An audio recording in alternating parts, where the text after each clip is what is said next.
দুটো বড় লেবুর রসটা দেবো আমি এর মধ্যে।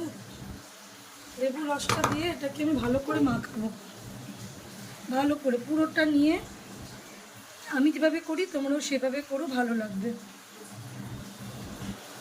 লেবুর রসটা দিয়ে মাখালাম পুরোটা ভালো মতন, হাতটা চুলকাতে পারে তবুও মাখাবে। দিয়ে এটা আমার হেসেলের কাপড়, এর মধ্যে আমি এবার এগুলো ঢেলে দেবো, পুরো লেবুর রস সমেত এর মধ্যে ঢেলে দেবো। দিলাম এর মধ্যে ঢেলে দিয়ে কাপড়টাকে আমি ভালো করে বাঁধবো।